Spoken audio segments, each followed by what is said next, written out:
আপনি কি জানেন ৩টি অব্যর্থ পদ্ধতি আছে যা দিয়ে আপনি পিঁপড়া, ফলের মাছি, শামুক, স্লাগ এবং আরও অনেক ধরনের পোকামাকড় দূর করতে পারেন যেগুলো আপনার ফলের গাছ ও গাছপালায় আক্রমণ করে? আজ আমি আপনাকে ধাপে ধাপে দেখাবো কিভাবে খুবই সস্তা কিছু উপকরণ ব্যবহার করে, যেগুলো প্রায় সবার বাড়িতেই থাকে, ৩টি অত্যন্ত কার্যকর ফাঁদ তৈরি করা যায়। এইভাবে আপনি একেবারে চিরতরে এসব পোকামাকড়ের উপদ্রব থেকে মুক্তি পেতে পারবেন। তাহলে আর দেরি না করে চলুন প্রথম পদ্ধতি দিয়ে শুরু করি। প্রথম পদ্ধতিটি হলো একটি আঠালো ফাঁদ, যা সব ধরনের আরোহী পোকামাকড়ের জন্য খুবই কার্যকর। এর কাজ করার পদ্ধতি খুবই সহজ। যখন পিঁপড়া বা অন্য কোনো আরোহী পোকামাকড় ফলের গাছে উঠতে চায়, তখন তারা এই বাধার মুখোমুখি হয় এবং সঙ্গে সঙ্গে যেদিক থেকে এসেছে সেদিকেই ফিরে যায়। আসলে যখন আমরা এই ভিডিও ধারণ করছিলাম, তখন একটা পিঁপড়া এটিকে পার হওয়ার চেষ্টা করেছিল এবং যেমনটি দেখতে পাচ্ছ, এই ধরনের বাধা অতিক্রম করা তার পক্ষে একেবারেই অসম্ভব ছিল। তুমি যদি জানতে চাও কিভাবে এই ফাঁদটি বানাতে হয়, তাহলে এখনই আমি সেটা বুঝিয়ে দিচ্ছি। প্রথমেই আমাদের যা লাগবে তা হলো এক টুকরো কার্ডবোর্ড।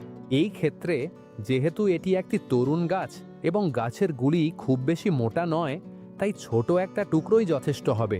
এই ক্ষেত্রে আমি প্রায় ৮ ইঞ্চি অর্থাৎ প্রায় ২০ সেন্টিমিটার ব্যাসের একটি বৃত্ত বানাবো। কিন্তু যাতে এটা যতটা সম্ভব নিখুঁত হয়, আমরা একটা ছোট্ট কৌশল ব্যবহার করব। সহজভাবে আমরা একটা মার্কারকে একটা স্ক্রুড্রাইভারের সাথে তারের টুকরো দিয়ে বেঁধে নিই। এভাবে আমরা এটিকে কম্পাসের মতো ব্যবহার করতে পারবো এবং নিখুঁত একটি বৃত্ত আঁকতে পারবো। তোমার গাছ যদি বড় হয়, তাহলে শুধু বৃত্তের ব্যাস বাড়িয়ে নাও। একবার আমরা চিহ্নিত করে ফেললে কাঁচি নিয়ে এইভাবে কেটে নিতে শুরু করি। এখন আমরা বৃত্তের কিনারা থেকে কেন্দ্রে পর্যন্ত একটি কাট দেব। এই কাঠটি আমাদের এটিকে খুলে গাছের গুঁড়ির গোড়ায় সহজে বসাতে সাহায্য করবে। এছাড়াও দরকার হলে আমরা কেন্দ্রে এক বা একাধিক ছোট কাটও দিতে পারি, যাতে রিংটি গাছের গুঁড়ির পুরুতার সাথে ভালোভাবে মানিয়ে নিতে পারে। একবার আমরা রিংটি বসিয়ে গাছের গুঁড়ির সাথে পুরোপুরি মানিয়ে নিলে, এবারই আসল সময় এসেছে আঠালো বাধা তৈরি করার। এর জন্য আমরা ইঁদুর তাড়ানোর জন্য ব্যবহৃত এক ধরনের আঠা ব্যবহার করব। এই ধরনের আঠা বাইরের পরিবেশের জন্য তৈরি, তাই এটি আর্দ্রতা ও বৃষ্টি খুব ভালোভাবে সহ্য করতে পারে। এছাড়া তুমি একদম নিশ্চিন্তে এটি ব্যবহার করতে পারো, কারণ এটি ফলের গাছের কোনো ক্ষতি করে না। এখন আমরা শুধু রিংয়ের চারপাশে এক টানা আঠার একটি ফিতা লাগিয়ে দিই। প্রায় আধা ইঞ্চি চওড়া হলেই যথেষ্ট হবে। সবচেয়ে গুরুত্বপূর্ণ বিষয় হলো বাধাটি যেন পুরোপুরি বন্ধ থাকে, যাতে পোকামাকড় কোনো ফাঁক খুঁজে না পাই দিয়ে তারা পার হতে পারে।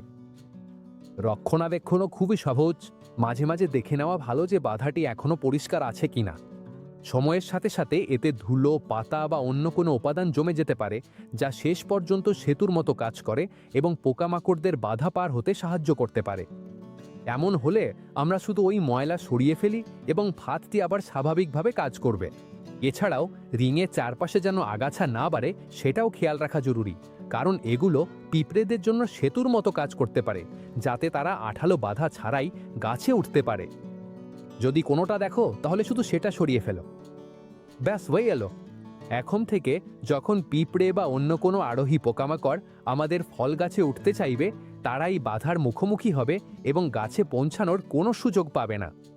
এভাবে আমরা আমাদের ফল গাছগুলোতে পিঁপড়েদের উপনিবেশ গড়ে তোলা এবং অন্য কীটপতঙ্গের আক্রমণ ঠেকাতে পারব। তবে অবশ্যই এই ফাঁদ আরোহী পোকামাকড়দের বিরুদ্ধে দারুণভাবে কাজ করে। এখন প্রশ্ন হচ্ছে, উড়ন্ত পোকামাকড়দের ক্ষেত্রে কি হয়? ওইসব পোকা যারা সরাসরি আমাদের ফল গাছে চলে আসে, গাছের গুঁড়ি বেয়ে ওঠার দরকার হয় না, তাদের জন্য আছে একদম সহজ এবং অত্যন্ত কার্যকারী একটি ফাঁদ। আর ঠিক সেটাই আমরা এখন দেখতে যাচ্ছি। দ্বিতীয় পদ্ধতিটি হলো একটি অত্যন্ত কার্যকর ফাঁদ, যা ফলের মাছি এবং আরও অনেক উড়ন্ত পোকামাকড় ধরে রাখতে পারে, যেগুলো আমাদের ফল গাছের ক্ষতি করতে পারে। এর কার্যপ্রণালী খুবই সহজ। আমরা ভিনেগার, মদ আর চিনি দিয়ে একটা মিশ্রণ তৈরি করব, যা থেকে খুব তীব্র এবং এই ধরনের পোকামাকড়ের জন্য খুব আকর্ষণীয় গন্ধ বের হয়। ওই গন্ধ টের পেয়ে তারা বোতলের কাছে আসে, ভেবে যে তারা খাবারের কোনো উৎস বা খাবার জায়গা পেয়েছে।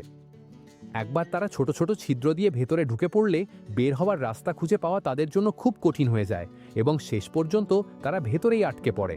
আসলে এই ফাঁদ শুধু ফলের মাছির বিরুদ্ধে খুব কার্যকর নয়, বরং এটি আর অনেক ছোট ছোট উড়ন্ত পোকামাকড়ও ধরে ফেলে, ফলে আমাদের ফল গাছে তারা যে ক্ষতি করতে পারে তা অনেকটাই কমে যায়। তাই তুমি যদি জানতে চাও কিভাবে এটা বানাতে হয়, তাহলে আমি এখনই তোমাকে বুঝিয়ে দিচ্ছি। প্রথমেই আমাদের যেটা লাগবে সেটা হলো একটি প্লাস্টিকের বোতল। এই ক্ষেত্রে আমি 1.5 লিটারের একটি বোতল ব্যবহার করব।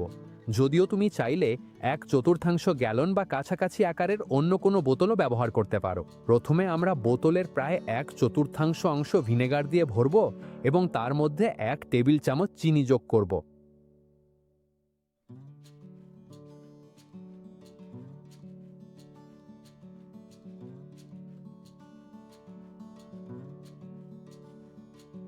এরপর তরলের স্তরের উপরে আমরা কয়েকটি ছিদ্র করব, যেগুলোর ব্যাস হবে আনুমানিক 3 বা 4 মিলিমিটার, অর্থাৎ প্রায় 1/8 ইঞ্চি।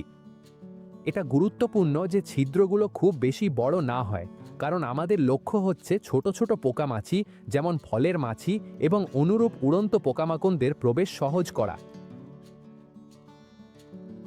একবার যখন এটি প্রস্তুত হয়ে যাবে তখনই এটি বসানোর সময়। এজন্য আমরা শুধু একটি দড়ি বা সুতা ব্যবহার করব এবং সেটিকে এমন জায়গায় ঝুলিয়ে দেব যেখানে ইতিমধ্যে ফল আছে বা যেখানে গাছটি ফল ধরতে শুরু করেছে। সবচেয়ে ভালো হয় যদি এটি এমনভাবে রাখা যায় যাতে সকালে প্রথম সূর্যের আলো পড়ে এমন দিকে মুখ করে থাকে। এভাবে ভেতরের উপাদান সকাল থেকেই একটু গরম হবে এবং পাকা ফলের ঘ্রাণ আরও ভালোভাবে ছড়াবে, যা ফলের মাছি ও আরও অনেক উড়ন্ত পোকামাকড়কে আকৃষ্ট করবে। এভাবে আমরা ফাঁদের কার্যকারিতা আরও বাড়াতে পারব। এটি বসানো খুবই সহজভাবে আমরা বোতলের গলায় একটি দড়ি পাস করব, সেটি একটি ডালে বেঁধে দেব এবং নিশ্চিত করব যেন এটি ভালোভাবে আটকে থাকে। এবং হয়ে গেল, ফাঁদটি এখনই কাজ করতে শুরু করবে।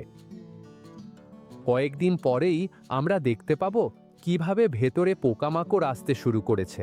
যেমনটা দেখতে পাচ্ছ, এই ফাঁদের কার্যকারিতা খুবই বেশি।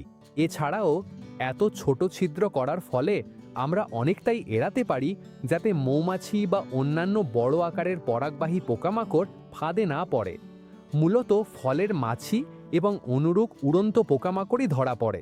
এইভাবে আমাদের কাছে থাকা বেশিরভাগ ফলই ফলের মাছি এবং আরও অনেক উড়ন্ত পোকামাকড়ের বিরক্তিকর কামড় থেকে সুরক্ষিত থাকবে। কিন্তু এখনও আমাদের সামনে আছে একটি খুব সাধারণ কীট, যেটা যে কোনো বাগান বা খেতেই দেখা যায়, শামুক আর শামুকের মতো পোকা। এরা এমন মনে হয় যেন কখনোই নেই, কিন্তু যখনই আপনি একটু অসতর্ক থাকেন তখনই হঠাৎ হাজির হয় এবং এক রাতেই চারা, পাতা, এমনকি পুরো ফল নষ্ট করে দিতে পারে। এদের জন্য আছে একটি খুব সহজ এবং অত্যন্ত কার্যকর ফাঁদ, যা ডায়াটোমাস আর্থ ব্যবহার করে তৈরি করা যায়। এটা ব্যবহার করাও খুব সহজ। শুধু 1 মুঠো ডায়াটোমাস আর্থ নিয়ে গাছের গোড়ার চারপাশে একটা লাগাতার বৃত্ত তৈরি করে ছড়িয়ে দিন। এটা আপনি চাইলে টবেও করতে পারেন, আবার সরাসরি মাটিতেও করতে পারেন। গুরুত্বপূর্ণ বিষয় হলো কোথাও যেন ফাঁকা না থাকে, কারণ যে কোনো ছোট ফাঁক দিয়ে শামুকের মতো পোকা বা অন্য কোনো পোকা সহজেই গাছে পৌঁছে যেতে পারে। আর এই ফাঁদটা এত ভালো কাজ করে কেন? কারণ এই উপাদানটি গঠিত হয়েছে অতি ক্ষুদ্র ফসিলাইজড শৈবাল দিয়ে, যার টেক্সচার খুবই খসখসে। যখন কোনো শামুক বা শামুকের মতো পোকা এর সংস্পর্শে আসে তখন এই পৃষ্ঠটা তাদের জন্য ভীষণ অস্বস্তিকর হয়ে ওঠে এবং তারা বাধা পার হওয়ার আগেই ফিরে যায়। আসলে এটা এমন একটা পণ্য যা বহু বছর ধরে শুধু শামুক আর শামুকের মতো পোকা নয়, আরও অনেক ধরনের আরোহী পোকামাকড়ের বিরুদ্ধে ব্যবহার হয়ে আসছে। এই পদ্ধতির একমাত্র অসুবিধা হলো যখন বৃষ্টি হয় বা ভিজে যায় তখন এর কার্যকারিতা অনেকটাই কমে যায়। তাই কয়েকদিন বৃষ্টি হলে বা যখন দেখব যে বাধাটা আর নেই, তখন শুধু একটু নতুন করে আবার লাগিয়ে দিলেই হয়। দেখতেই পাচ্ছ, এটা খুবই সহজ একটা রক্ষণাবেক্ষণ এবং এর ফলে আমাদের ফলের গাছগুলো পুরো মৌসুম জুড়ে সুরক্ষিত থাকবে। ও আজকের ভিডিও এখানেই শেষ। তুমি দেখেছো, এগুলো 3টা খুবই সহজ পদ্ধতি, কিন্তু একই সাথে খুব কার্যকরও। এখন তোমার পালা এগুলো ব্যবহার করে নিজের ফলের গাছে ফলাফল দেখা। যদি ভিডিওটা ভালো লেগে থাকে তাহলে লাইক দিতে ভুলবে না, সাবস্ক্রাইব করো এবং দেখা হবে পরের ভিডিওতে।